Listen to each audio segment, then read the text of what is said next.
Sciatica basically আমাদের শরীরে একটা নার্ভ রয়েছে, যেটা লংগেস্ট নার্ভ রয়েছে, যেটা আমাদের কোমর থেকে হয়ে আমাদের হিপ, আমাদের বাটাক থেকে হয়ে, থাই থেকে হয়ে নিচে নেমে যায়, দু সাইডেই নামে। তো বেসিক্যালি আমরা অনেক সময় দেখি পেশেন্ট, অনেক ধরনের পেশেন্ট আমরা দেখি যে কোমর থেকে পেশেন্ট বলে যে আমার ব্যথা পায়ে দিকে নামছে, দুদিকেই নামছে, বা ইলেকট্রিক শকের মতন আমার পায়ে লাগছে, বা সাডেনলি রাত্রেবেলা আমার পা টেনে ধরছে আমাদের। তো এই ধরনের পেশেন্টে আমরা দেখেছি যে অনেক সময় অনেক ধরনের রোগ ডায়াগনোস হয়, সেখানে কিন্তু একটা সাইটিকা রোগও ডায়াগনোস হয়, যেখানে সাইটিকার নার্ভ কোনো কারণের জন্য ইরিটেট হচ্ছে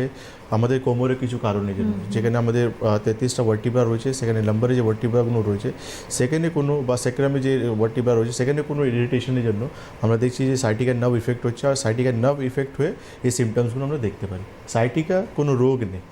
এটা একটা লক্ষণ যে আমার এই রোগ, এই যে সিমটমসটা আমরা দেখতে পাচ্ছি, সমস্যাটা আমাদের কোমরে কিছু হচ্ছে।